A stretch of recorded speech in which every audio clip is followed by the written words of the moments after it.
방금 그거 다시 보시죠. 지금 증류가 되고 있는 게 아니라 그냥 술이 넘쳐서 흘러나오고 있는 겁니다. 그리고 이건 술에서 초록색이 나오기 시작한 순간이고요. 30리터를 꽉 채웠다가 뚜껑 열어서 덜어내고 관 안은 죽처럼 슬러지가 되고 제가 지금까지 한 증류 중에 거의 제일 크게 말아먹은 날입니다. 근데요, 이날 만든 술이 제가 만든 진 중에 제일 맛있었습니다. 안녕하세요, 주당님들, 호이도가입니다. 오늘은 만드는 사람이 이렇게 조지는데도 맛을 지켜준 재료가 뭔지 그 얘기를 해보겠습니다.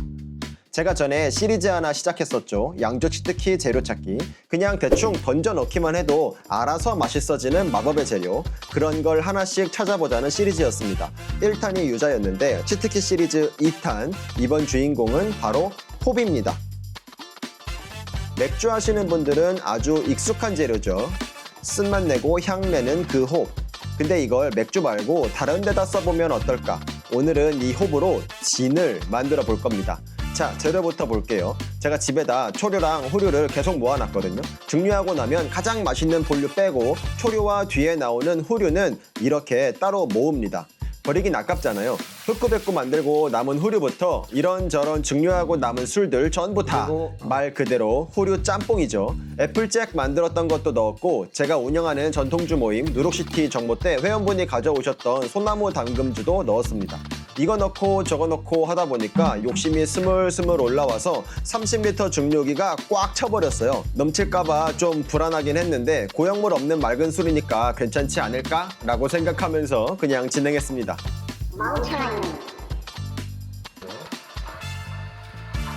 아무튼 진이니까 보테니컬을 넣어야죠. 집에 굴러다니는 애들 대충 집어넣었습니다. 지난 겨울에 말려놓은 귤 껍질, 오렌지 껍질, 캐모마일,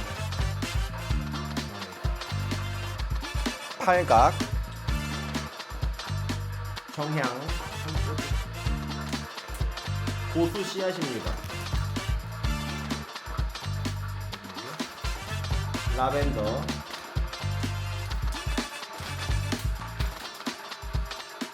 계량? 그런 거 없습니다. 그냥 집히는 대로 팥에 그냥 투척, 그리고 증류기를 조립합니다.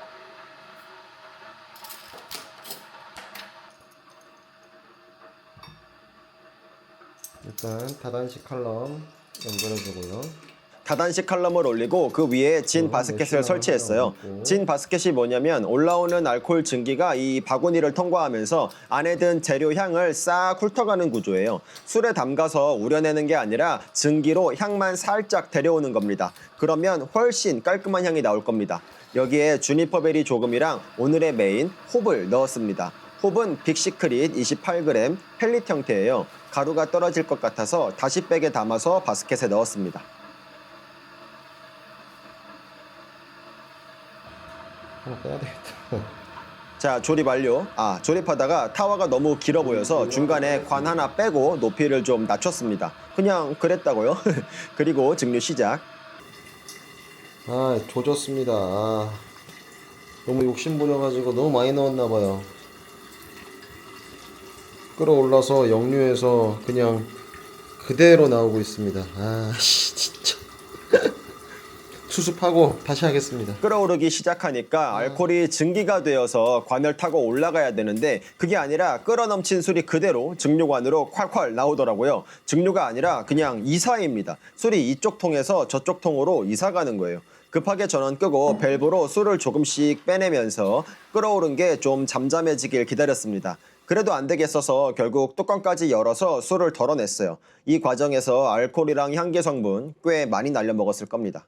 자, 여기서 왜 넘쳤는지 짚고 갑니다. 증류기는 표기 용량을 다 쓰는 물건이 아니에요. 실제로 넣을 수 있는 건 그보다 적습니다. 이걸 워킹 볼륨이라고 하는데요. 끓으면 액체 표면이 부풀어 오르거든요. 그 부풀 자리를 위쪽에 비워둬야 하는 겁니다. 보통 팥 용량의 70에서 80%까지만 채웁니다. 30리터면 많아야 24리터. 저는 30리터짜리에 30리터를 넣은 거예요. 과역은 금물 다시 한번 마음에 새겼습니다.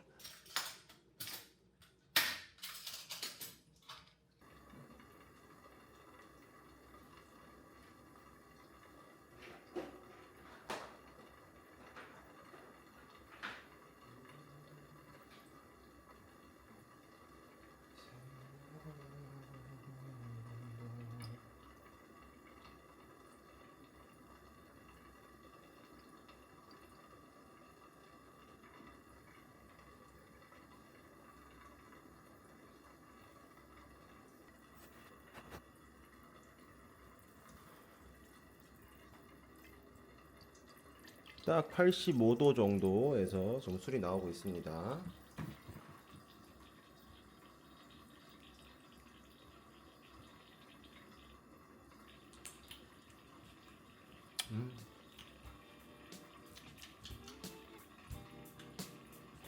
향 좋습니다.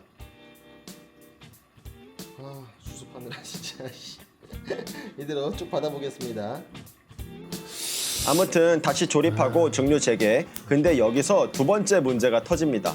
올라온 증기랑 펠let톱이 만나니까 얘가 서서히 죽처럼 풀어지는 거예요. 관 안이 완전 슬러지입니다. 질척질척.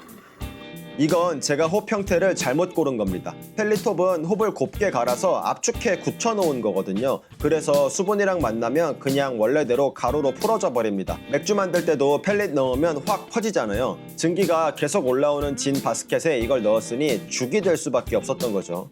홀홉, 그러니까 꽃 모양 그대로인 걸 썼으면 훨씬 나았을 겁니다. 근데 그게 어렵습니다. 유통되는 홉 대부분은 펠릿 형태거든요. 아무튼 증류 후반쯤 되니까 그 풀어진 홉 일부가 증류액이랑 같이 타고 넘어와서 술에 초록색이 섞이기 시작하더라고요. 도수는 아직 여유가 좀 있었는데 그냥 여기서 끊을 수밖에 없었습니다. 이번 증류 아주 제대로 말아먹었습니다. 그치만 어쨌든 술은 나왔어요. 초록색 홉 찌꺼기를 좀 분리하려고 받아낸 술을 일단 냉장고에 넣었습니다. 차갑게 두면 찌꺼기가 아래로 가라앉거든요. 며칠 뒤에 꺼내서 바닥에 깔린 홉 가루는 최대한 피하고 맑은 것만 한 통에다 모았습니다. 자, 도수 재보겠습니다. 73도, 양은 약 5리터. 여전히 약간 초록색인데 뭐 홉을 넣었다는 캐릭터로 넘기자고요. 73도는 좀 빡세죠. 적당히 물 타서 도수를 낮출 겁니다. 목표는 52도, 물 2리터를 부었습니다. 왜 52도냐고요? 뭐 특별한 이유는 없고요. 40도 때는 좀 아쉽고 55도 넘어가면 부담스럽고 그래서 52도. 자, 맛을 보겠습니다.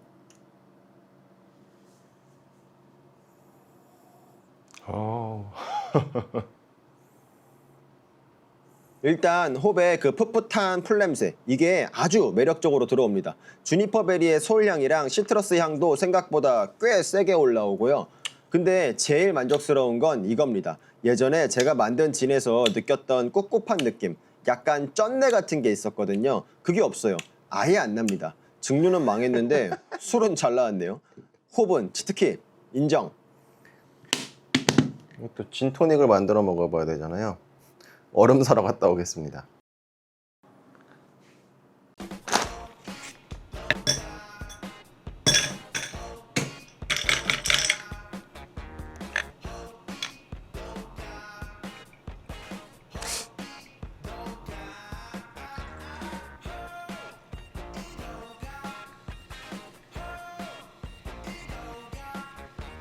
한 바퀴 반. 오.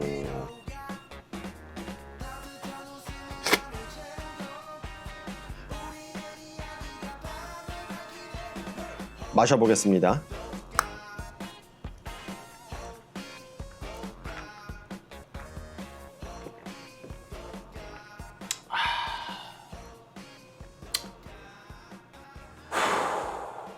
호피향이 팡팡 터집니다.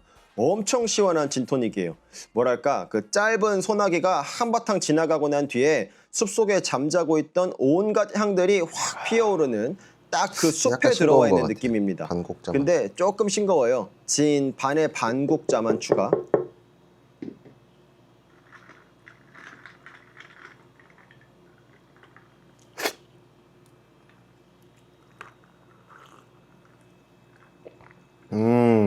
아우. 이제 간이 딱 맞습니다. 근데 이거 마시면서 계속 걸리는 게 하나 있어요. 증류기 있는 분들보다 없는 분들이 훨씬 많잖아요. 이 홉이 진짜 치트키면 증류 안 해도 맛있어야 되는 거 아닌가. 그냥 던져 넣기만 해도.